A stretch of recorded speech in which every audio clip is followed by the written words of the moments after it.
जय श्री कृष्ण दोस्तों, हर हर महादेव। मैं पूनम पांडे आप सभी लोगों का शक्ति कुंज चैनल पर बहुत बहुत स्वागत करती हूँ।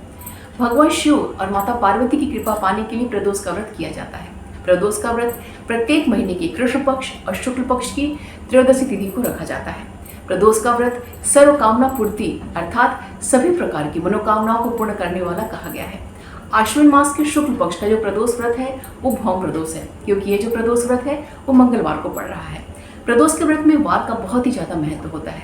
प्रदोष का व्रत जिस दिन पड़ जाता है उस दिन के नाम पे प्रदोष का व्रत रखा जाता है। तो आइए जानते हैं कि आश्विन मास के शुक्ल पक्ष का प्रदोष व्रत कब मनाया जाएगा, पूजा का मुहूर्त क्या है और भौम प्रदोष के दिन हम क्या क्या उपाय कर सकते हैं। तो चलिए वीडियो को प्रारंभ करते हैं। आइए सबसे पहले तिथि के बारे में जानते हैं। तो आश्विन मास के शुक्ल पक्ष की त्रयोदशी तिथि का जो प्रारंभ है वो 15 अक्टूबर दिन मंगलवार की ब्रह्म मुहूर्त से थोड़ा सा पहले 3:42 से हो रहा है और त्रयोदशी तिथि का जो समापन है वो 15 अक्टूबर दिन मंगलवार की देर रात्रि में 12:19 में हो रहा है। उसके पश्चात चतुर्दशी तिथि प्रारंभ हो जा रही है। तो प्रदोष व्रत के नियम के अनुसार प्रदोष का व्रत तभी रखा जाता है जब त्रयोदशी तिथि प्रदोष काल में अर्थात संध्या काल में हमें प्राप्त होती है। तो 15 अक्टूबर को हमें पूरे दिन और 15 अक्टूबर की देर रात्रि तक 12:19 तक हमें त्रयोदशी तिथि प्राप्त हो रही है। इसलिए यह जो प्रदोष का व्रत है वो 15 अक्टूबर दिन मंगलवार को रखा जाएगा। यह प्रदोष व्रत मंगलवार को पड़ रहा है, इसलिए इसे भौम प्रदोष व्रत कहा जाएगा।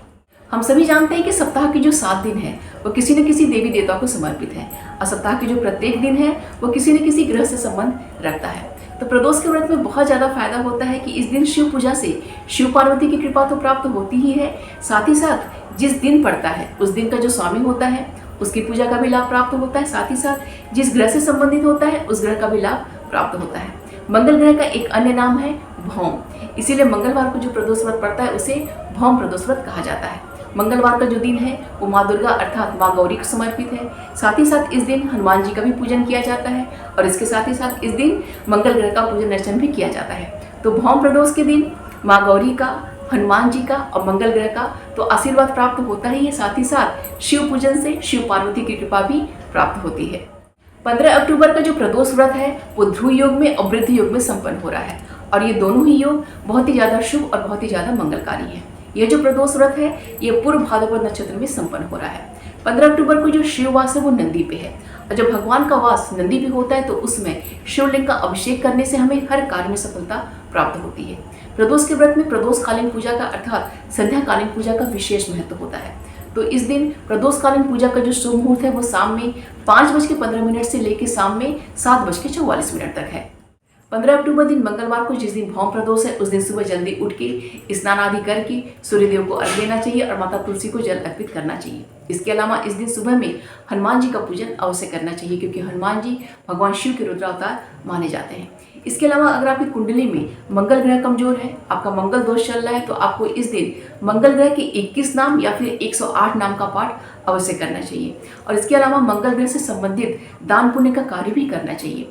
इस दिन लाल वस्तुओं का ज़्यादा से ज़्यादा दान करना चाहिए। जैसे इस दिन आप लाल कपड़े का दान कर सकते हैं, मसूर की दाल का दान कर सकते हैं, गुड़ का दान कर सकते हैं, गेहूं का दान कर सकते हैं, तांबे की वस्तुओं का दान कर सकते हैं, नारियल का दान कर सकते हैं। इन सभी चीज़ों का अगर आप दान करते हैं तो आपका जो मंगल ग्रह कमजोर अगर है, उसका दोष चल रहा है, तो उसमें आपको बहुत ही ज़्यादा राहत मिलेगा, आपको बहुत ही ज़्यादा लाभ प्राप्त होगा। और संध्या काल में जब प्रदोष काल आए तो उसमें शिवलिंग का बहुत ही अच्छे से अभिषेक करिए। जो जो सामग्रियां आपके पास उपलब्ध हैं उससे भगवान शिवलिंग का अभिषेक करिए।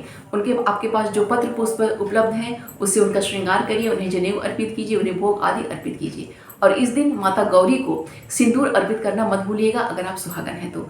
और वो सिंदूर आप प्रसाद स्वरूप अपने मांग में अवश्य भरिएगा, क्योंकि जो मंगलवार का दिन है वो मंगला गौरी को भी समर्पित होता है। इसलिए इस दिन माता गौरी का भी विशेष पूजन अर्चना कीजिएगा। उनके पार्वती जी के चालीसा का पाठ करिएगा, उनके 108 नाम का भी पाठ करिएगा, शिव जी के स्तोत्र का तो पाठ करिएगा ही करिएगा। इस दिन अर्धनारीश्वर स्तोत्र का पाठ भी आप करेंगे तो उसका भी बहुत ही ज़्यादा लाभ प्राप्त होगा। और पूरी पूजा जो आपका है वो श्री सांब शिवाय नमः इस मंत्र को बोलते हुए आप पूरी पूजा अपना संपन्न करिए। ज़्यादा से ज़्यादा स्तोत्रों का, मंत्रों का, इन सबों का अगर पाठ करेंगे शाम में तो बहुत ही ज़्यादा आपको लाभ प्राप्त होगा। तो उम्मीद करती हूँ कि यह वीडियो आप सभी के लिए बहुत ही उपयोगी होगा। वीडियो जरा सा भी पसंद आए तो प्लीज़ लाइक करिएगा, शेयर करिएगा।